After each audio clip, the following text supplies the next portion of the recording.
mo na ba ang magaya-gaya po, tumaya ka ng iyong kakompetensya? Ano ang iyong damdamin o kulrito? Nagagalit ka ba? At syempre, yan ang ating video ngayong mga kasari. Pero bago natin umpisahan ang topic na yan, mag-subscribe ka na kaya titintin. Paki-like na rin ang aking video kung sapul na sapul ka. At syempre, paki-share naman kung hindi kayo busy, kaya umpisahan na natin ang Real Talk na Chismisan. Ano ang gagawin mo pag ginaya ka ng iyong kakompetensya? Susugurin mo na ba?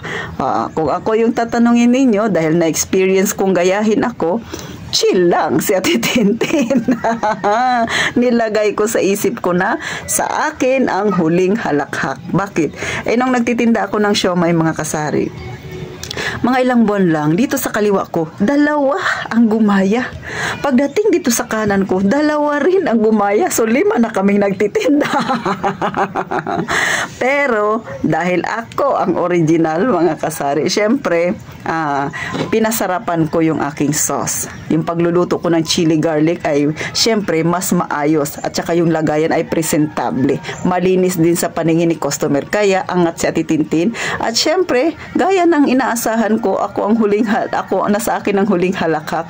Yung dito sa taas, nagsara na sila na dalawa. Yung dito sa kaliwa ko, yung isa sarado na. At yung isa, pasulpot-sulpot na lang ng pagtitinda. Kaya kung kayo, ganyan, ginagaya kayo, chill lang. Ang gawin ninyo, mag-focus sa negosyo. Kung pagkain yan, pasarapin ninyo. O, diba? Tapos, dapat ay maging patas ka pagdating sa presyo. Huwag mo masyadong tagain yung customer mo. Kasi nga, yan ang nangyayari. Bakit minsan, ang customer ay iniiwanan yung isang tindahan dahil natataasan na siya sa presyo. Siyempre, maghahanap yan ng medyo pangmasa ang lasa, pangmasa din ang presyuhan na abot ng kanyang pera. O, di ba? Kahit naman tayo, mga kasari. Next, ay hindi rin naman minsan masama yung gumaya. Pero depende rin yan sa gagayahin mo, mga kasari. Kasi gaya dito sa amin, mga kasari, lahat ng mga tindahan dito ay may tinda na peanut butter, yung tinapay na may peanut butter. So si Ate Tintin, ng mga ilang buwan ko na nagtitinda ako, ayoko sanang magtinda nun. Kaso, hindi maiwasan na hindi rin ako makagaya. Bakit? Yung customer ko minsan ang nag-iinsiste, magtinda ka na ng tinapay, te. Kasi nga, napapagod kami magpunta doon sa kabilang tindahan. Nandito na lang din kami sa tindahan mo. Dito na lang kami bibili.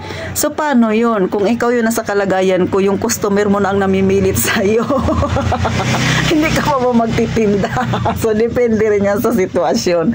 So, hindi rin masasabing gaya-gaya si Ate Tintin kasi nga, lahat na nga dito ay nagtitinda.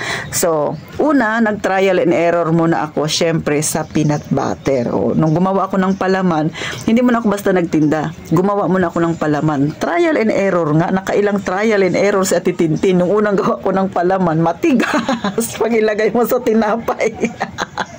Ang kapal-kapal na niya, hindi mo pa ma-spread. Sus, Mariosip, malugi ka. Next na trial and error na Tintin, abay, malabsak naman. Mariosip, parang tubig. Alam mo yon yung joy na nilalagay mo. So, ganun siya, dire-diretso yung buhos niya. Pero yung pangatlo kong trial and error na paggawa ng peanut butter, para sa akin ay sakto na. Kasi nga, hindi ko na kailangang halu-haluin pa yung ginawa kong peanut butter. Hindi siya basta-basta lumulubog sa ilalim ng lagayan. O gaya nung nauna kong ginawa, mga kasari. So ngayon ay saktong-sakto na. At sa tingin ko, medyo may kalakihan ng aking tinubo. Mga kasari. At saka hindi naman ako mahilig maglagay ng anik-anik pa sa peanut butter. Yung sakto lang siya na ingredients para syempre, pangmasa ang lasa, pangmasa rin ang presyuhan ko, mga kasari. Which is yan ang hinahanap ni customer, yung abot ng kanyang bulsa. So, hindi masama, mga kasari, na gumaya. Pero, pag gumaya ka, siguraduhin mong umangat ka. O, di ba, mga kasari? Kaya, sa mga may tindahan dyan, na pakiramdam ninyo, ginagaya kayo, chill lang, relax lang. Ang isipin ninyo, kung kayo yung original, abay, pagbutihin, pag-igihin. O, yan ang masasabi ko, mga kasari.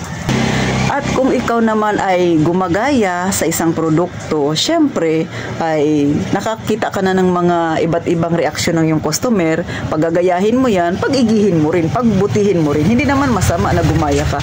Pero syempre, kapag gumaya ka, siguraduhin mong umangat ka, lumamang ka. Lalo na kung pagkain yung ginagaya mo, kailangan mas masarap yung sayo, mas masarap yung lasa mo ng iyong paninda para dayuhin ka. Kasi kung ang panglasa hindi naman masarap, talagang magsasara ka kasi malulugi ka. Gaya-gaya ka tapos hindi naman pala masarap yung ititinda mo, ay wala ring tatangkilik ng mga customer, mga kasari. Kaya para sa akin, win-win situation yung panggagaya sa isang bagay, at kung manggagaya ka naman, siguraduhin mo rin na panalo ka, mga kasari. Lalo na nasa masa naman ang ating pamumuhay at wala namang batas na nagbabawal na gumaya tayo sa isang gusto nating produkto, mga kasari, o di ba? Lalo na yung peanut butter na yan, talamak na yan masyado.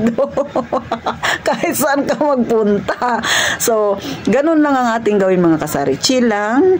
Higit sa lahat, kung ikaw ay nagninegosyo, maging tapat ka sa iyong customer, maging honest ka. O, di ba, mga kasari? Honest ka, patas ka sa pagpipresyo. Kailangan win-win situation yan. Nasa masa yung panlasa mo, nasa masa rin yung iyong presyo, syempre tatangkilikin ka ng customer mo at magkakaroon ka ng loyal na customer kapag ganyan ka sa iyong negosyo. Iwasan ang maging mapanglamang. O, yan yung payo ni Ate Tintin. At higit sa lahat, mga kasari, syempre, gaya ng lagi kong pinapayo, bago ka magbukas ng iyong tindahan, ipag-pray mo. Pagkatapos mo naman sa gabi na magsara ng iyong tindahan, bago ka matulog, mag-pray ka rin. Pasalamat sa biyayang binigay niya sa buong maghapon sa'yo. Hanggang dito na lang. Sana nakakuha ng idea yung iba dyan. At gaya nga ng palagi kong sinasabi, mag-iingat tayong palagi, mga kasari.